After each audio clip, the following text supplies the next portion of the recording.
So the media has been throwing around the idea that we are heading for a market crash. Now, is this really the case? Now, I've been watching some of these videos, this recent headlines of a housing crash imminent, these titles from these YouTube guys that are just driving me batty. But I love these titles.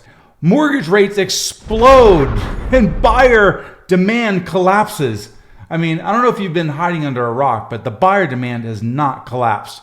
But that's a nice little video to get you to click, right? Now here's another one. Foreclosures are coming. Now I love some of these people at CNBC, Becky Quick and Diana Olick. They give some really great reports. But the fact of the matter is that we're not heading for foreclosures either.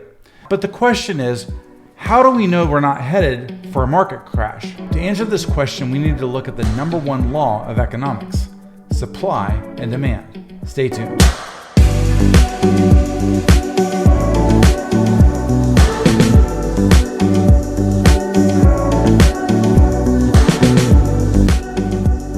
Hey, it's Rick Elmendorf, Loan with Rick at Movement Mortgage, and boy, we got a great episode for you today. We're talking about the housing crash, or in my opinion, not gonna happen housing crash. Now, I know this has come up a lot in the media and just people are just going nutso with making videos and these clickbait videos that you shouldn't buy now, don't buy, and you're gonna get completely underwater immediately, you're gonna lose your house and everything bad's gonna happen to you. This is not the case. So I'm gonna explain to you, if I can again be the voice of reason as to how we can really answer the question and really see, are we headed for a housing crash? Now, I believe the answer to that is no, and I'm gonna give you two very solid reasons why that is. Now, as I mentioned, in order to really ascertain whether or not we're headed for a housing crash is to focus on the number one law of economics, which is supply and demand. Now, specifically, supply and demand for housing. It's not really the case to look at other things. Like we could talk about affordability all day long. We could talk about how home prices have gone up. We could talk about how interest rates have skyrocketed, which both of those things have happened. But one of the other things that has happened is that people are getting paid more. We have more affordability for these items, which is why the Federal Reserve is taking such grand steps. Now, I digress a little bit, but I'm just telling you that a lot of these economic factors are being kind of thrown under the rug a little bit, and only the bad news is making the headlines. But let's get to the topic of hand, which is what is supply and demand, and how does this really have to do with whether or not there's going to be a housing crash or not? Now, demand is measured by household formations, meaning someone is occupying a new property without relinquishing an old one. So for example, it's like a kid moving out of their parents' house, they're a first-time home buyer, and they're buying a new house. Now, right now in the United States, there are 1.4 million households being formed per year. That is the demand. Now, then we have supply. Now, supply, which comes in the form of new construction. Now, here we look at housing completions and homes that are ready to move into, which currently equals about 1.2 million homes after counting for those being replaced. So what we have here is that demand is greater than supply. This means that the demand for homes is greater than the available completed inventory or supply, and that obviously bodes well for home prices. So obviously if supply is greater than demand, then you're gonna have home prices coming down. That's just simple economics. Now, the biggest question I'm getting right now is whether or not I should buy now. Now, this, by the way, this is a good question in any market. I'm doing this video in June of 2022. And you know, now we're in a kind of the tail end of a seller's market. The market is starting to cool off a little bit, mainly because of the time of year. But hey, this is a good question any time of the year. Is this now a good time to buy?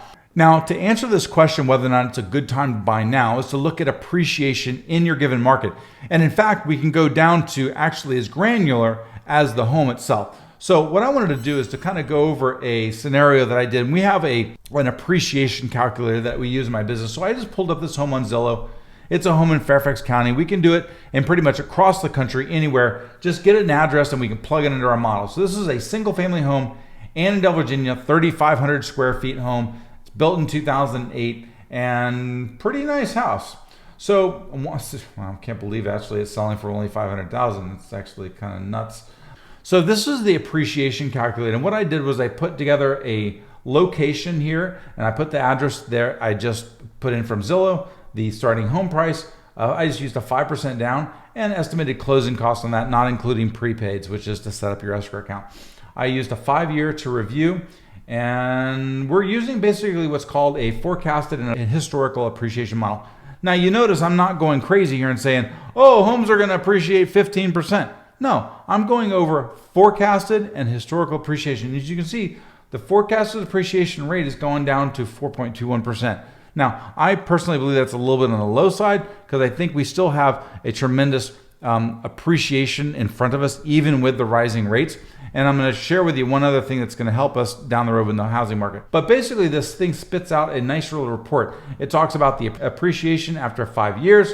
It looks at the cumulative appreciation after your closing costs, and it also gives us a return on investment with this 5% down. So really, we're looking at whether or not it is a good time to buy. We're specifically looking at a given market, how much the sales price is, what the appreciation looks like in that specific market, down even to the neighborhood area, and then how much my return on investment is. Because quite frankly, if I have a VA loan, for example, and I'm putting no money down and I get appreciation gain, my return on investment is ridiculous because all I've had is maybe my closing costs as my investment, right? So the other thing I like to look at is if I'm looking to sell down the road, we have to calculate those costs to factor in, is it worth the buy now? So that's where I get into more of a rent versus buy scenario, and I do calculate that cost to sell. In any event, you can kind of see how the appreciation calculator works. And really at the end of the day, we're looking at whether now is a good time to buy. But I will tell you, we are not headed for a housing crash. Now, one other thing is going to be in our favor of stating that we are not in a housing crash, and it's the Federal Reserve. The Federal Reserve is taking massive steps. They are trying to curb inflation. Inflation is the enemy of mortgage bonds, basically interest rates.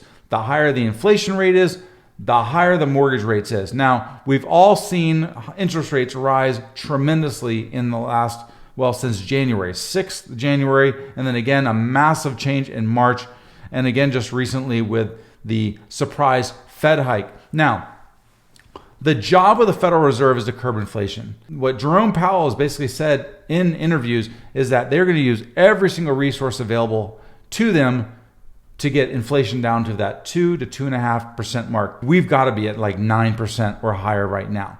But in any market, the Federal Reserve uses these tools to get us to the level that we're supposed to be in. Now, if I told you that with the Fed increasing rates, which is the federal funds discount rate, which is the tool they use, one of the tools they use is, if I told you that them increasing that rate is actually going to improve mortgage rates, you're probably going to look at me cross-eyed and say I'm crazy. But that's actually the case. You see, all of the increases that the Fed is planning on doing and all the appreciation, the markets are forward-looking. So everything that has happened with the mortgage rates has been basically already priced into the market. So when we've seen rates go up so much, the markets were looking forward into all of these actions and this appreciation that is basically been surmounting. Now, when the Fed takes action to curb inflation, what they're going to be doing is restricting purchasing power. They're increasing the cost of borrowing at the consumer level. This has nothing to do with mortgage rates. It has nothing to do with home prices. It's affecting people that at the consumer level. It's bank loans, it's lines of credit, it's car loans, credit cards. It's a lot of stuff, right? It's meant to slow down the economy, and it's going to work. They are going to take massive steps to do this. What the Federal Reserve is doing is forcing us into a recession. One of the signals that we are seeing right now that is proving that we're going to have lower rates in the near future is initial jobless claims. Now, let me go ahead and back to the graph here and just show you a post that I had on Instagram. If you haven't followed me on Instagram, please go ahead and do so. It's Instagram/Loan with Rick. Anyhow, if you look at jobless claims, which is the week of the 4th of June, you're going to see that jobless claims, initial jobless claims, which are measuring individuals filing for unemployment benefits for the first time, they've increased. So they've increased from 27,000 to 229,000. this is a still pretty low level of initial claims. However, what's happening is that companies are starting to lay off. I've been saying this all along. The second we see unemployment start to rise, and in the environment that we're in, this is another signal of a recession. The Fed is forcing us into a recession. What that's going to mean to us is lower mortgage rates. Lower mortgage rates are going to be good for housing. Think about it. If we see lower interest rates come December, January, which is kind of what I am expecting. So first quarter next year, we're just about entering spring market. You've got lower mortgage rates, and then all of a sudden, people are like, hey, I can actually afford this. Just like the rest of the world, they see mortgage rates coming down. It's going to be a flight to the homes out there, and there's going to be an absolute feeding frenzy. More demand, more buyer demand, more pressure on home prices. I'm telling everybody right now, don't worry about home prices. Supply and demand is taking care of the housing crash. There is not going to be a housing crash. There's not. There's too little supply for the demand that's out there. And even though we're seeing buyers kind of drop out of the mix, it's still more demand than there is supply. Well, thanks again for joining me. I hope this was helpful. I hope this shared with you that we are not going to be crashing in the housing department anytime soon. Please go ahead and remember to subscribe and give me a thumbs up if you like this content. This is Rick Elmendorf again, and I will see you on the next video.